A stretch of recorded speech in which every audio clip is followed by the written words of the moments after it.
Hello and welcome to this month's newsletter. It's a little bit later because I've been preparing for the Women's Expo here in Christchurch, New Zealand. So I've been a bit distracted by getting all my bits and pieces ready. But it has been a big month, I think, for myself. I found September a long month. I found it particularly challenging. And the biggest thing that I found challenging about that month was trust. It was the whole trust factor. What can I trust in? Can I trust myself? Do I trust others? How do I trust? So it was a challenging month and always having to come back to self. I always had to come back to self. What am I feeling? What am I hearing in my body? I had some medical issues in September, so it was all that challenging the perceptions that we are brought up with. You have to trust the doctor, they know best, but well, in this particular case, no, they didn't know best in terms of what was right or wrong with me. So I had to just keep tuning in and tuning in and tuning into my body till we got to that base issue, which is lovely. But I think it's that process when a trust issue comes up, even as something as sort of external to you or to me in this case, the medical profession, it makes you question trust, not just in that particular aspect, but trust within everything else that's going on. Who do you have in your life? Who can you trust in your life? Is it your nearest and dearest? Is it that one favourite friend? Is it a work colleague? And that has been a real journey for me in terms of finding a real sense of balance and a sense of awareness of who I have invited into my life and how much I do trust them, and is it safe to trust? Is it not safe to trust? And so that's been really quite eye-opening in a lot of ways and challenging at the same time. I think we all need to, I suppose, take stock of who we have. Why are they in our lives? How did they come to be in our lives? What is the purpose of having them in our lives? And that's a really interesting process to go through, because I think ultimately we then figure out who takes all of our time, who doesn't take any time at all, who do we share those intimate things that we maybe wouldn't share with anybody and everybody, and is it safe to do so? And I don't know if that's been your experience, but my experience, trust has been the overarching lesson that has then sort of cascaded down into different parts of my life. And in some levels, what really dawned on me was that along with trust, we then have betrayal. So when we feel disappointed in the system, let's say, we feel disappointed in someone, then we feel betrayed. And that's almost like going through a whole grief process in itself. We have to go through a process of anger and then denial. Well, how did that happen? I can't believe that happened. To then the whole bargaining. Well, have I done this or have I done that? Or maybe they should have done this or they should have said that. And then we go into accepting and then we move on. And that whole grief process has been a real eye-opener, I think, for me in the whole concept of trust, betrayal, and how we move through into a place where we can come back to trusting again. The one thing that I suppose really resonated with myself, and again, I don't know if it's just a Scottish phrase, is that mother knows best. We can seek advice from lots of different people, but we always have to come back to self. And mother is you.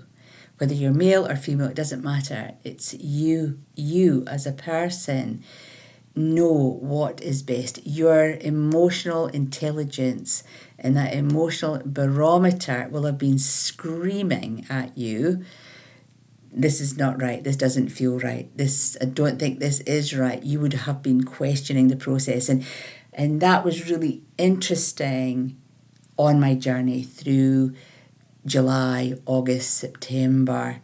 September was the month of resolutions, but it was a really interesting process to go through, and then to recognise that grief process at the end.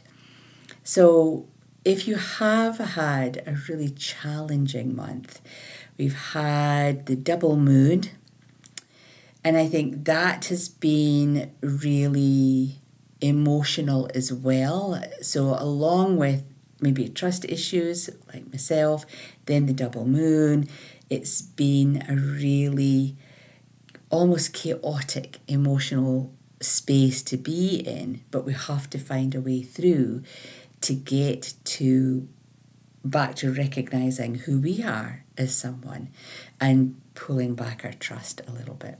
So a really fascinating time. And of course, here in New Zealand, we have our trust being tested again with the election coming up. Who do we trust? How far can we trust?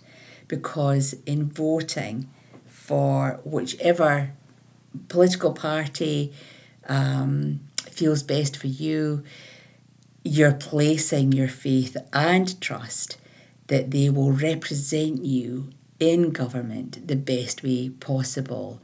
And I think we forget that. We forget how important it is to cast your vote. And to have this is your opportunity to have your voice heard. And I'm not doing a political broadcast per se, but I think it's under the context of trust. And maybe trust is going to be a theme that comes through September into October time.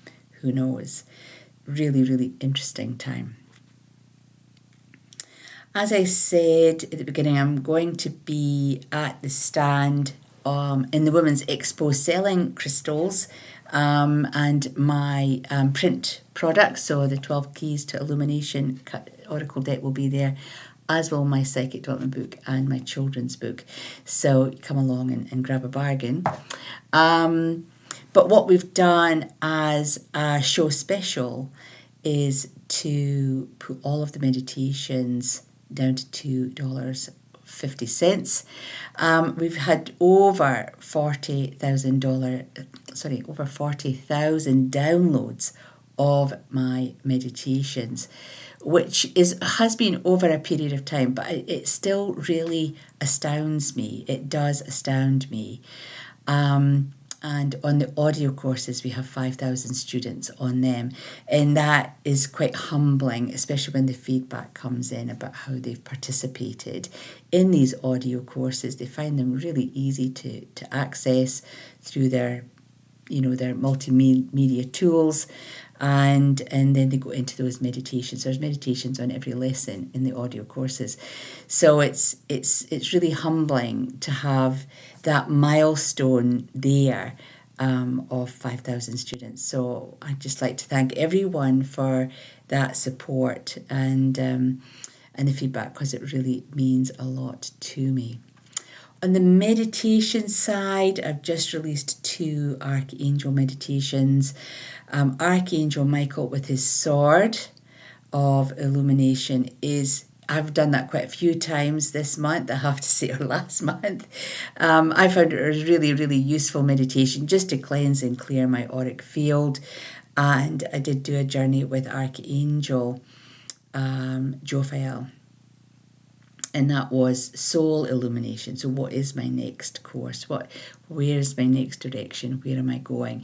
And that was a much softer and gentler meditation, but it is equally as powerful in terms of gaining some insights to yourself. So if you're looking for some new tools and you're in a situation where you really need to sort of cleanse your aura and just cut cords with the past, etc., those 2 meditations, they're on the website.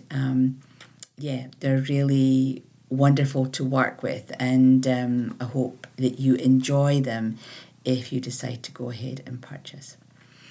Apart from that, we're just gearing up to get through October as best we can. And if you're in Christchurch, if you're in New Zealand, it would be wonderful to see you on the stand. If you are in other climes across the globe, then it's just wonderful to have you as part of the online community, and hopefully you're already participating in the products that I have on offer. So until the next time, take care of yourself and be really kind to yourself as we go through this sort of change within our environments right now. Until the next time, stay safe and get the angels in, and we'll see you in November. Bye for now.